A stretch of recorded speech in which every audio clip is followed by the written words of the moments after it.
Oke, assalamualaikum warahmatullahi wabarakatuh. Berjumpa kembali kita di channel ini. Dan seperti biasanya kita akan kembali membahas materi pelajaran seni budaya. Kali ini yang akan kita bahas adalah materi menyanyikan lagu secara solo atau tunggal part 2. Ini merupakan sambungan atau lanjutan dari materi sebelumnya, yaitu menyanyikan lagu secara solo atau tunggal part 1 ya. Namun sebelum kita masuk ke dalam pendalaman materinya, saya selalu berpesan kepada Bapak Ibu ataupun siswa-siswi yang sedang menyaksikan video ini agar kiranya dapat mengklik tombol subscribe yang ada di bawah agar channel ini dapat berkembang dan saya akan terus termotivasi untuk membuat video-video pembelajaran seni budaya lainnya. Terima kasih.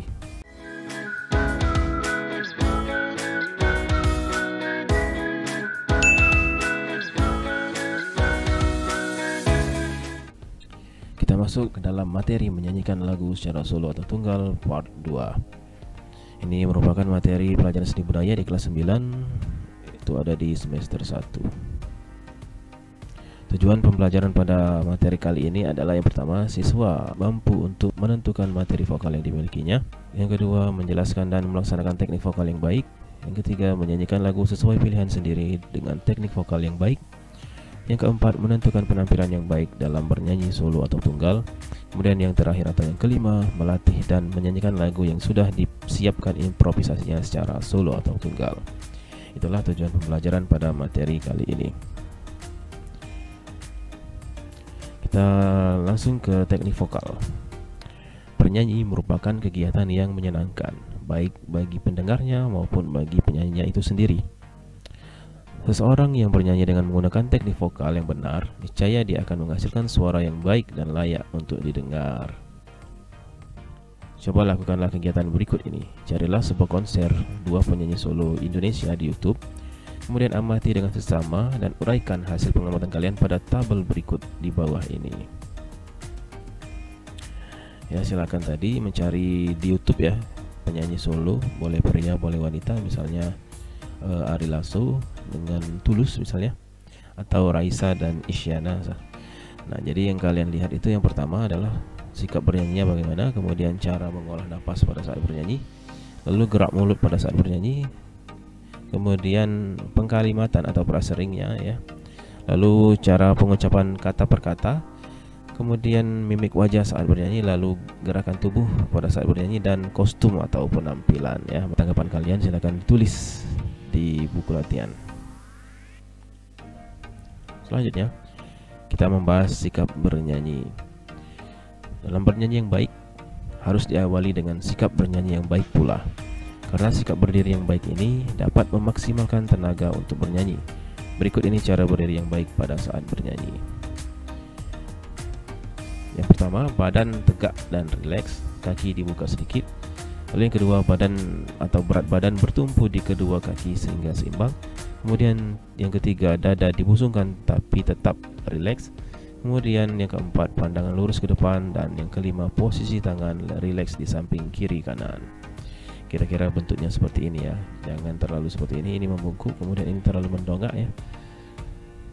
Yang bagus itu yang seperti ini, tidak tegang tapi badan tetap tegak. Selanjutnya kita membahas masalah pernapasan diafragma. Pernapasan yang dianjurkan digunakan pada saat bernyanyi yaitu pernapasan diafragma. Di dalam diafragma ini terdapat otot yang jika terus dilatih dengan olah napas akan menjadi lebih kuat sehingga dapat memperpanjang durasi keluarnya napas kita pada saat bernyanyi. Otot diafragma ini juga dapat menjadi sumber tenaga yang besar untuk mencapai nada tinggi dan menambah tenaga pada saat bernyanyi. Diafragma itu adalah otot yang berada di tengah-tengah antara dada dan perut ya. Selanjutnya, cara melatih pernapasan diafragma. Yang pertama, ambil napas melalui hidung atau melalui mulut.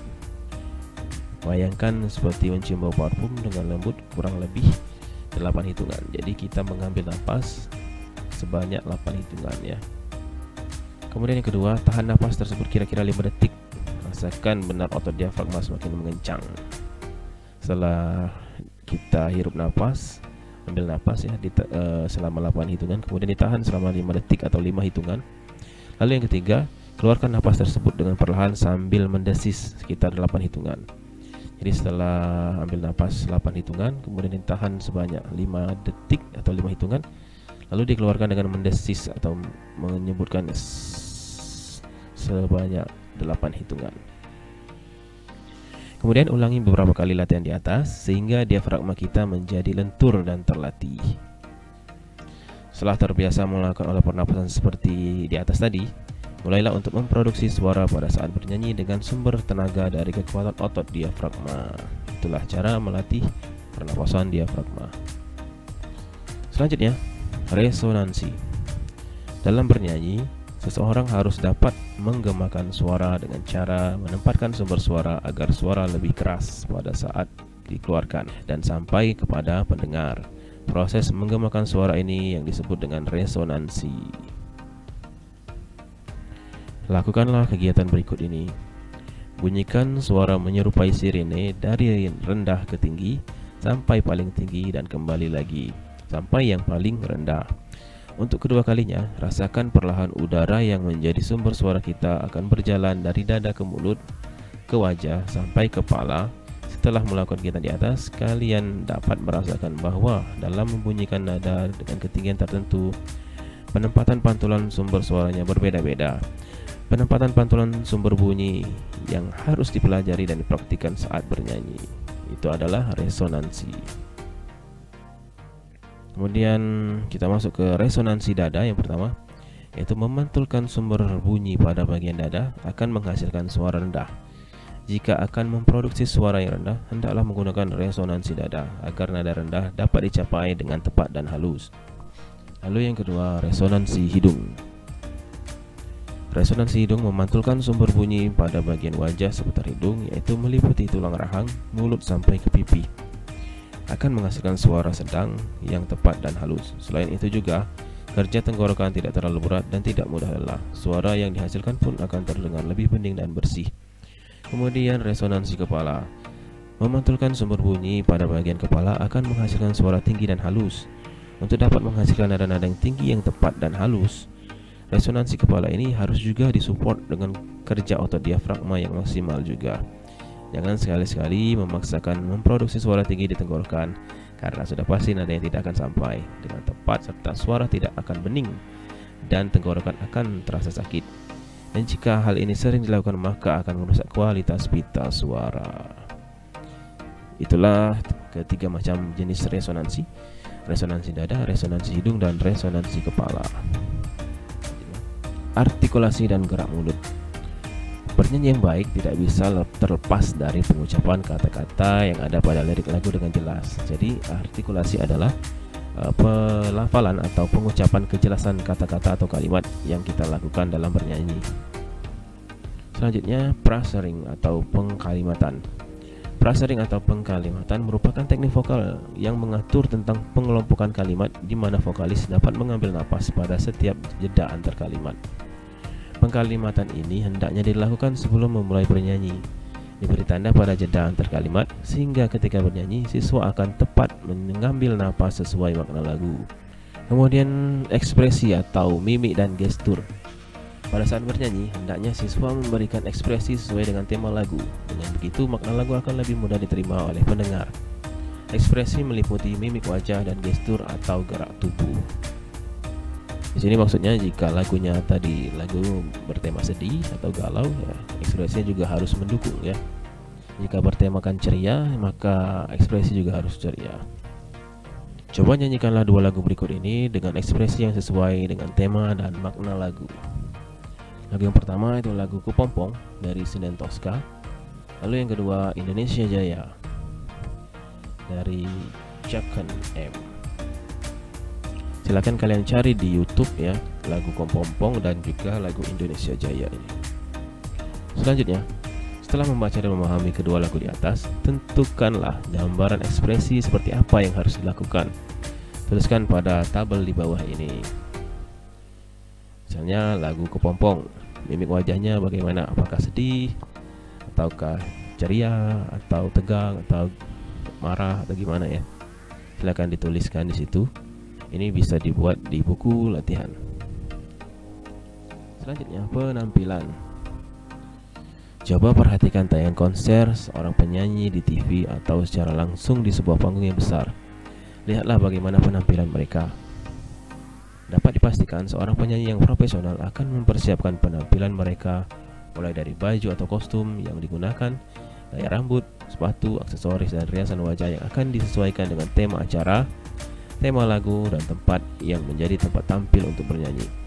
Hal ini dilakukan agar pertunjukan menyanyi mereka akan lebih indah dilihat dan berkesan. Kemudian yang E, latihan improvisasi lagu secara solo atau tunggal. Improvisasi adalah melakukan sesuatu tanpa persiapan. Dalam bernyanyi merupakan pengembangan ornamentasi pada sebuah lagu dengan tujuan agar lagu terdengar tidak membosankan dan lebih menarik. Improvisasi ini tidak dilakukan pada semua bagian lagu, hanya pada bagian-bagian tertentu saja agar bentuk lagu yang aslinya tetap jelas. Variasi lagu dapat dilakukan dengan mengubah 3 unsur lagu sebagai berikut. Yang pertama adalah ritmis, perubahan dalam irama lagu, misalnya lagu yang diciptakan dalam irama pop divariasikan dengan cara dibawakan dengan iringan jazz atau dangdut. Kemudian melodis, biasanya berupa penambahan nada dengan jarak nada yang berdekatan. Selanjutnya yang ketiga, dinamika, perubahan bunyi keras dan lembut pada bagian lagu sesuai dengan kesan yang akan disampaikan. Jadi ada 3 variasi lagu yang dapat kita ubah ya, atau kita improvisasi. Kita masuk ke uji kompetensi. Uji kompetensi yang pertama, yang pengetahuan ya. Jelaskan dengan tepat pertanyaan berikut ini. Yang pertama, unsur-unsur apa saja yang harus dipersiapkan untuk sebuah penampilan vokal solo atau tunggal yang baik. Lalu yang kedua, bagaimana cara berlatih vokal untuk dapat membiasakan penggunaan teknik vokal yang baik. Lalu yang ketiga, bagian apa saja pada sebuah lagu yang dapat diimprovisasi. Tadi sudah kita bahas. Selanjutnya, uji kompetensi keterampilan. Pilihlah sebuah lagu pilihan kalian sendiri yang paling kalian sukai dan paling hafal. Kemudian lakukan improvisasi pada bagian ritmis, melodis, dan dinamika. Lalu nyanyikanlah di depan kelas secara individu. Jika masih PJJ atau pembelajaran jarak jauh, kalian bisa bernyanyi melalui virtual ya. Itulah uji kompetensinya. Dan sepertinya itu saja materi kita pada pertemuan kali ini. Apabila ada pertanyaan, bisa kalian tulis di kolom komentar. Oke, terima kasih. Semoga video ini bermanfaat untuk Bapak Ibu guru dan juga para siswa-siswi yang sedang memperhatikan video ini. Assalamualaikum warahmatullahi wabarakatuh.